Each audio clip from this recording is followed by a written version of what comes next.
ஒருமுறை பூமாதேவி நாராயணரிடம், பகவானே, பூமியில் நடக்கும் அக்கிரமங்களை என்னால் பொறுத்துக் கொள்ள முடியவில்லை, தயவு கூர்ந்து இதற்கு ஒரு முடிவை கட்டுங்கள் என்று வேண்டினார். அதற்கு நாராயணரும், சற்று பொறுமையாக இருங்கள் தேவியே என்றார். பல காலம் கழித்து பூமாதேவி, நாராயணரே, நீங்கள் சொன்னதைப் போல் பல காலமாக பொறுத்துக் கொண்டேன்.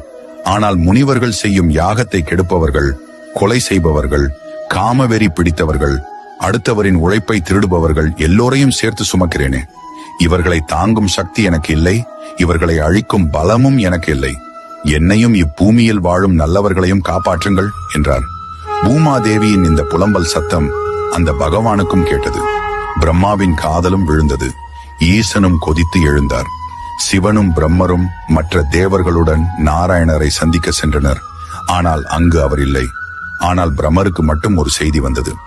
பிரம்மரே, பூமாதேவியின் கவலையை விட சொல்லுங்கள். உலகில் உள்ள பாவிகளை அழிக்க நானே பூமியில் அவதரிக்கப் போகிறேன். அதற்கு முன் தேவர்கள் அனைவரும் பூலோகத்தில் உள்ள எது வம்ச குடும்பத்தில் பிறக்க வேண்டும், எனக்கு உதவியாக இருக்க வேண்டும் என்றார். அந்த செய்தியை பிரம்ம மகிழ்ச்சியுடன் பூமாதேவிக்கு செய்தி தெரிவித்தார். ஈசன் மற்றும் மற்ற தேவர்களும் பரந்தாமனின் புதிய அவதாரத்தின் செய்தியை கேட்டு மகிழ்ந்தனர்.